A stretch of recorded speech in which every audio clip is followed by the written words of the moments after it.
parce qu'il semblerait que les gisements soient beaucoup plus profonds qu'aux États-Unis, et donc avec effectivement un ROI beaucoup plus faible, fait que c'est pas rentable. Donc on nous dit beaucoup de choses très difficiles de savoir. Moi je préfère me caler, si vous voulez, sur des grands ordres de grandeur et pas sur des petites découvertes que je vous raconte du jour au lendemain, d'autant que souvent elles sont assez contradictoires.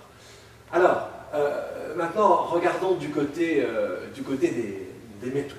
Parce qu'on va le voir, si je veux produire de l'électricité sans fossiles, si je veux produire de l'électricité non carbonée, eh bien, je vais avoir besoin de métaux et de beaucoup de métaux.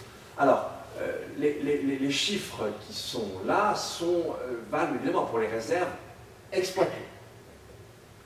Donc, pour les réserves exploitées, on est largement sur beaucoup de métaux, on est en tension. Et n'oubliez pas que ces chiffres ne veulent pas dire grand-chose, parce qu'il y en a toujours le problème du pic. Le pic vaut aussi, évidemment, pour quelques ressources minérales que ce soit. Alors, ce qu'il faut voir aussi, c'est qu'effectivement, là, en général, on est en moyenne à peu près à moins 100 mètres, on pourrait aller exploiter jusqu'à moins 3000 mètres.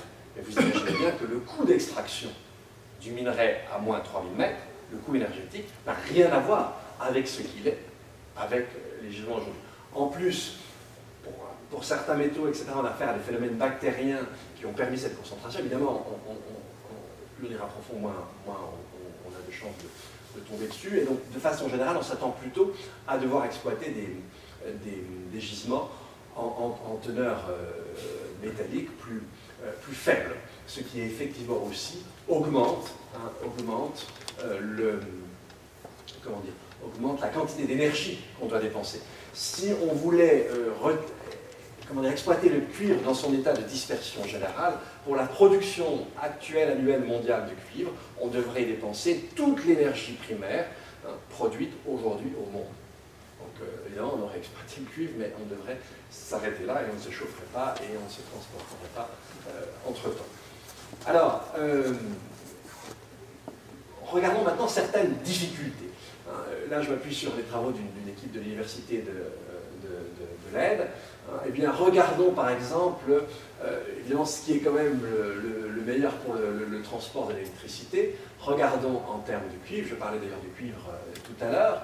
Eh bien, imaginons qu'on se retrouve en 2050 avec une population mondiale de 9,3 milliards, c'était l'ancienne évaluation de l'ONU, et que l'on arrive à une énergie primaire qui serait 2-5 fois ce qu'on sait produire aujourd'hui.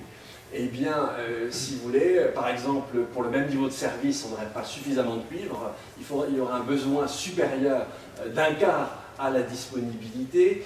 Si on voulait, par exemple, produire avec des panneaux, mais solaires à couche mince, c'est ceux qui sont les plus gourmands en termes de métaux rares, eh bien, on n'arriverait jamais qu'à produire 1% de cette électricité à l'échelle mondiale. Si on regarde du côté des éoliennes, sans tenir compte des endroits où il est intéressant d'en disposer à l'échelle mondiale, là aussi le calcul a été fait, on serait au maximum à 20%, mais sans tenir compte de ça, eh bien, il faudrait augmenter la production de néodyme par un facteur 180, oubliez, ça n'a absolument aucun sens. Si on regarde, imaginons qu'on essaie de développer les piles à combustible, on aurait la même limite quantitative. Donc on est pris, si vous voulez, en quelque sorte, en tenaille, entre d'un côté la nécessité, face aux enjeux climatiques, de nous retirer le plus possible et le plus rapidement possible de l'exploitation des fossiles, mais pour pouvoir substituer à cette énergie autrefois carbonée une énergie non carbonée, on a besoin de métaux, avec toutes les difficultés que je viens de dire. Donc les défis sont assez élevés. Alors si on regarde ce que l'Union européenne d'un côté et ce que son équivalent états-unien nous dit, on va retrouver à peu près la même liste de métaux qui sont d'ores et déjà aujourd'hui en tension assez forte. Et la caractéristique de tous ces métaux, c'est qu'ils sont indispensables pour précisément produire une énergie non carbonée. Là, on retrouve ces couloirs d'étranglement que j'indiquais tout à l'heure. Alors là, regardons très vite. Là, c'est pour vous montrer, c'est très bien illustré par ce transparent du Bergem. Vous voyez très bien que lorsqu'on évalue une réserve en tenant compte d'une idée de référence, et lorsqu'au contraire, on tient compte cette fois-ci d'un segment d'une dizaine d'années, avec le rythme d'augmentation sur les 10 ans, ben évidemment, ça serait la même chose pour mes réserves tout à l'heure, ça fond. Même quand on prend 2 années de référence, mais avec un peu plus de 10 ans de distance, on voit déjà, si vous voulez, comment la disponibilité recule. Alors, les autres limites, si vous voulez, par rapport aux métaux, eh bien, c'est qu'aujourd'hui, on utilise, on va le voir avec le transparent d'après, pratiquement, même un peu plus, puisque ça date déjà de quelques années maintenant, on n'utilise plus les 2/3 des métaux disponibles. On est en train vraiment de racler tout ce qu'on peut racler sur la Terre. Et en plus, eh bien, non, techniquement, très souvent, pour telle ou telle fonction, il n'est pas évident, même parfois ça n'a pas de sens, de pouvoir trouver un substitut. Alors voilà, en termes de transparence, vous voyez, on en était au début des années 80, on exploitait alors, et on n'utilisait que très très peu de métaux. Vous voyez, on en était en 2000, et c'est même un peu plus, maintenant plus de 10 ans après ce transparent. Autre difficulté aussi, c'est que, comme les énergies fossiles, les minéraux ne sont pas également distribués sur Terre. Et si vous regardez pour certains d'entre eux, on va voir l'autre transparence, certains qui sont stratégiques, vous ne retrouvez jamais l'Europe. Je ne parle évidemment pas de la Suisse, mais même vous ne retrouvez jamais l'Europe. Et en général, ce sont nos concurrents, si vous voulez, qui ont l'accès le plus aisé à la recherche, à la richesse minérale. Donc là, on n'arrivera pas à lire, mais peu importe. L'idée, c'est que quel que soit finalement le métal que l'on prenne en considération, vous avez systématiquement au moins 3 pays, au moins 3 pays qui, à eux, totalisent 60% des réserves connues. Alors, là, c'est pareil, c'est pour vous montrer, mais je reviendrai sur la question de recyclage. Alors là, ce n'est pas le recyclage, c'est les différents types de métaux qu'on va trouver avec différentes fonctions. Comme vous le voyez, systématiquement, tout ce qui est énergétique est extrêmement gourmand en métaux rares et semi-précieux. Alors, est-ce que le recyclage est une solution? Tout le monde va vous dire, oui, mais il suffit de recycler. Eh bien, on va faire un petit exercice. Imaginons on ait une politique pour le cuivre de recyclage très intense et qu'on arrive jusqu'à recycler 60%. Eh bien, on arriverait aujourd'hui à retirer, si vous voulez, du stockage lié au fonctionnement de la société, 8 millions. Imaginons que, alors on n'arriverait pas à ces 8 millions, on va prendre 60%, donc disons qu'on va avoir 5 millions.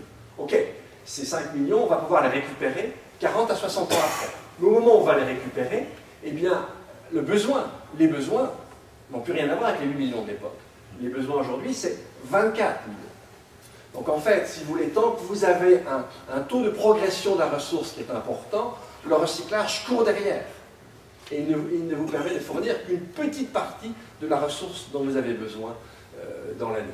Alors, François Lance, le français, a fait un très très bon calcul. Il a fait ça par exemple pour le fer.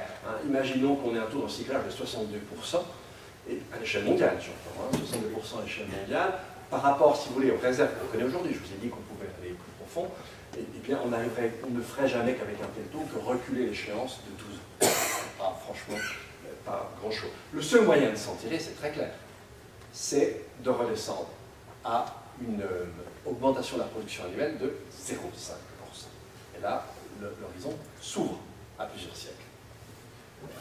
Alors, donc là, vous voyez par exemple sur une voiture, toute la richesse aujourd'hui en termes d'aimant, par exemple, sans évidemment parler des métaux. Regardons par exemple, pour une éolienne, alors un certain type d'éolienne, comme vous l'avez fait remarquer tout à l'heure, mais qui se caractérise par un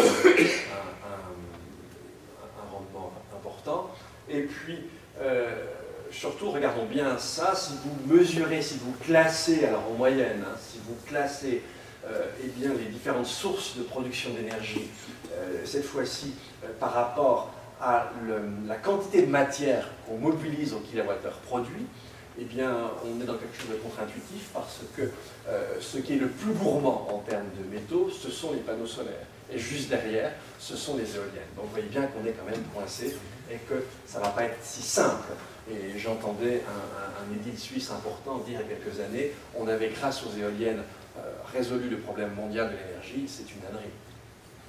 C'est une ânerie totale. Alors, on est un petit peu coincé. D'une part, on va avoir besoin de plus en plus d'énergie pour pouvoir produire de plus en plus de métaux pour pouvoir produire de l'énergie.